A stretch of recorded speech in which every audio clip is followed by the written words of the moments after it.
नमस्कार प्रिय साथियों, आप सभी लोगों का स्वागत है हमारे आज के खास प्रोग्राम में। प्रिय दर्शकों, आज के इस वीडियो के माध्यम से हम लोग चर्चा करेंगे एक विशेष उपाय के बारे में, जो कि शास्त्रोक्त विधि से विद्वानों ने बताया है कि अगर इस प्रयोग को सच्चे मन से, श्रद्धा और विश्वास के साथ जो भी भक्त करेगा, आने वाली विवाह से संबंधित बाधा निश्चित है दूर हो जाएगी।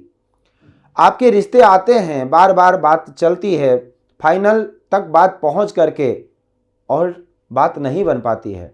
माता पिता परेशान हैं, कब होगा विवाह और क्या है परेशानी का कारण। देखिए, ज्योतिष शास्त्र में बहुत सारे सूत्र बताए गए हैं विवाह में परेशानी के। उसमें सबसे बड़ा सूत्र है शनि। शनि जो कि मंदगामी ग्रह है, सबसे अधिक धीरे चलने वाले, इसीलिए शनि का नाम शनि पड़ा, क्योंकि शनि शनि चलते हैं। तो शनि का प्रभाव अगर सप्तम भाव या सप्तमेश पर है तो निश्चित है विवाह विलंब से होगा या विवाह में बार बार परेशानियां आएंगी। सप्तम भाव में कोई वक्री ग्रह बैठा है, निश्चित है विवाह होकर के टूट जाएगा, पक्का होकर के टूट जाएगा। विवाह के 8 प्रकार बताए गए हैं। यहां पर थोड़ा सा सूत्र को बढ़ा रहा हूं। विवाह के 8 प्रकार बताए गए हैं। हमारे सनातन धर्म में विवाह 8 प्रकार का होता है, जिसमें से सबसे उत्तम ब्रह्म विवाह को माना जाता है। आर्ष है, प्रजापत है, असुर है, राक्षस है, पिशाच है, ये सब सारे विवाह के प्रकार हैं।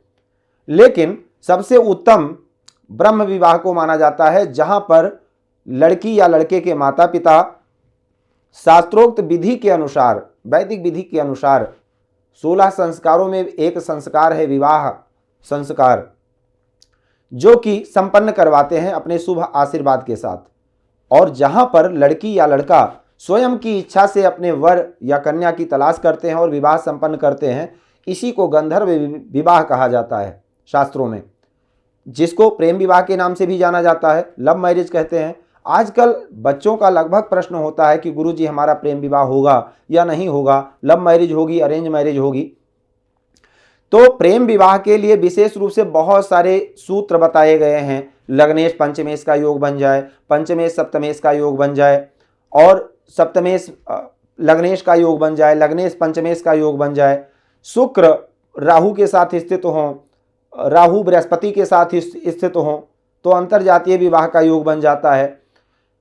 पंचमेश अच्छी स्थिति में हो तो निश्चित है प्रेम विवाह, यानी जो अंतर्मन में है। शुक्र की स्थिति अच्छी हो तो कामनाएं, जो भी हमारी कामना है, जो अंतर्मन से हम चाह रहे हैं, वो पूरा हो जाता है। और सप्तम भाव पर, सप्तमेश पर या पंचम भाव या पंचमेश पर शनि की दृष्टि पड़ जाए तो कहीं ना कहीं कुछ अड़चन आती जरूर है। विलंब के कारक शनिदेव हैं, तो इस विलंबता को दूर कैसे किया जाए। पहले नंबर पर तो मैं आपको संक्षेप में कहना चाहूंगा कि कोई भी प्रयोग करने के साथ साथ अगर आप अपनी जन्म पत्रिका में जो भी ग्रह उसका कारण बना है, उसका अगर ठीक से उपाय करेंगे, उसके साथ साथ अगर कोई भी प्रयोग करते हैं तो बहुत ही जल्दी आपको लाभ मिलता है। जैसे कि अगर जन्म, मान लीजिए कि आपको छोटी सी प्रॉब्लम है जो कि एक छोटे से टेबलेट से ठीक हो सकती है, और आप टॉनिक पर टॉनिक पिए जा रहे हैं, तो वहाँ टॉनिक कब काम करेगा, जब आपकी वो जो छोटी सी प्रॉब्लम है जो कि दवा से ठीक हो सकती है, छोटी सी दवा से ठीक हो सकती है, और उसके लिए आप टॉनिक पी रहे हैं। तो अगर ग्रहों के साथ साथ आप किसी भी प्रयोग को, किसी भी अनुष्ठान को करते हैं तो निश्चित है बहुत ही जल्दी आपको सफलता मिलेगी। प्रिय दर्शकों, यदि आप प्रेम विवाह करना चाहते हैं और विवाह में परेशानी आ रही है, घर वाले नहीं मान रहे हैं, लड़का नहीं मान रहा या लड़की नहीं मान रही है, बात कभी यस होती है, कभी नो होती है, कभी हाँ कभी ना में बदल रही है, और विवाह आपका संपन्न नहीं हो पा रहा है, तो इस प्रयोग को करने से निश्चित है आपको सफलता मिलेगी। आपका विवाह संपन्न होगा। आप जहां चाहते हैं, जिससे चाहते हैं और जब चाहते हैं तभी आपका विवाह होगा। नामों की श्रृंखला में माता पार्वती के 108 नाम हमारे शास्त्रों में बताए गए हैं, और उस नाम की श्रृंखला कुछ इस प्रकार से है। ओम सती साध्वी भवप्रीता भवानी भवमोचनी आर्या दुर्गा जया चाद्या त्रिनेता शूल धारणी, इस प्रकार से नाम की श्रृंखला है। इस नामावली को आप नोट कर लीजिए, गूगल से टाइप कर लीजिए, माता पार्वती के 108 नाम। और किसी भी महीने के शुक्ल पक्ष की अष्टमी तिथि से आपको इस प्रयोग को प्रारंभ करना है। करना क्या है? सबसे पहले नंबर पर आपको 9 फूल लौंग लेनी है। 9 फूल लौंग लेना है, 1 नारियल लेना है, लाल वस्त्र पर रख लेना है, 9 फूल लेना है अड़हुल के, जो कि माता जी को बहुत प्रिय हैं, और उसी में श्रृंगार की 16 सामग्रियां रखनी है जो कि इस्तेमाल करने के योग्य है। ये नहीं जो 20-25 रुपए का पैकेट आता है जिसको फेंक दिया जाता है चढ़ाने के बाद, ऐसा बिल्कुल मत करिएगा। हमेशा आप लोग ध्यान रखें, मंदिर में या किसी ब्राह्मण को या किसी अपने पूजनीय को उसी वस्तु को देना चाहिए जो सबसे सुंदर हो। फल रूप आपको सबसे सुंदर ही मिलेगा। आपने देखा होगा पहले माताएं जो सबसे सुंदर फल होता था वो दान के लिए देती थी। आजकल अगर देखा जाए, बुरा मत मानिएगा, जो फल फ्रिज में फड़ने लगता है उसको ले जाकर के भगवान को अर्पण कर दिया जाता है, मंदिर में चढ़ा दिया जाता है, दान कर दिया जाता है। लोग नोटों की बौछार लगा देते हैं अगर नृत्य हो रहा हो, और जब आरती होती है तो खुले पैसे भी नहीं मिलते हैं उनको जेब में। ये विडंबना है। उसके बाद लोग कहते हैं परेशानी क्यों है? सोच को बदलना चाहिए, दिल को बड़ा करना चाहिए, सकारात्मक सोच लानी चाहिए। निश्चित है जो सर काटे आन को अपनो रहे कटाए, तुलसी यही जगह आय कहे बदला कहूँ न जाए। जैसी हम सोच रखेंगे निश्चित है वैसा ही परिणाम हमको मिलेगा। तो अगर आप प्रेम करते हैं, विवाह करना चाहते हैं और विवाह में परेशानी आ रही है, नहीं भी प्रेम करते हैं लेकिन आपके विवाह में परेशानी आ रही है, ये प्रेम वालों के लिए भी है, बिना प्रेम वालों के लिए भी है, तो ये माता पार्वती के 108 नाम का जो पाठ है इसको आपको प्रतिदिन करना है। कैसे करना है? तो सबसे पहले नंबर पर एक लाल वस्त्र पर आपको 9 फूल लौंग रखना है, 1 नारियल रखना है, 1 सिक्का रखना है और 9 फूल अड़हुल के रखने हैं। अगर अड़हुल का फूल नहीं मिल पाता है तो गुलाब के फूल रख लीजिए। 16 सामग्रियां, विशेष रूप से बिछुए जो कि सुहागन का विशेष प्रतीक है, महावर जो कि रंग पैर में लगाया जाता है, चूड़ियां, मेहंदी, ये सब जरूर होना चाहिए, बिंदिया। तो ये सारी 16 प्रकार की सामग्रियों को आप उसी लाल वस्त्र पर रखेंगे और उसकी एक पोटली बना लेंगे। पोटली बना करके ले जा करके माता रानी के चरणों में चढ़ा दीजिए और अपने विवाह की कामना कीजिए भाव से। देखो, राम ही केवल प्रेम पियारा, जान ले जो जाना निहारा।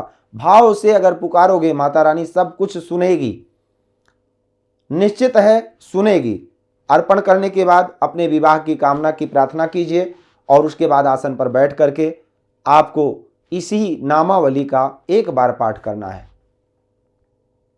ओम सती साध्वी भव प्रीता भवानी भव मोचनी। इस मंत्र का 108 जो नामावली की श्रृंखला है इसको करेंगे। निश्चित है ये प्रयोग ऐसा प्रयोग है, दुर्गा सप्तशती में आपको मिल जाएगा पहले ही नंबर पर।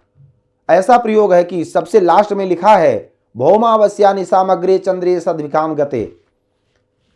भौमवार के दिन, अमावस तिथि अगर भौमवार के दिन हो और रात्रि के समय अगर सतभिषा नक्षत्र हो, भौमावस्या निशामग्रे चंद्रे सद्विकाम गते, चंद्रमा सद्भिषा नक्षत्र में गोचर कर रहा हो, उस दिन सद्भिषा नक्षत्र भी हो, उस दिन इस नामावली का अगर केसर कुमकुम कस्तूरी गोरोचन अष्टगंध की स्याही बनाकर अगर एक कागज के पन्ने पर लिखा जाए रात के समय और रख करके पंचोपचार पूजन किया जाए और दुर्गा बीसा यंत्र बना करके उसको भी रख दिया जाए, पंचोपचार पूजन किया जाए और उसके बाद उस यंत्र को बाजू में बांध लिया जाए और प्रतिदिन इसी जो लिखा हुआ है उसको लेमिनेशन करवा करके देवी जी का 108 नाम और प्रतिदिन अगर पाठ किया जाए, मंदिर में उसको रखा जाए, खाली देखा जाए, तो शास्त्रकार कहते हैं कि जिंदगी में कभी कोई संकट नहीं आएगा।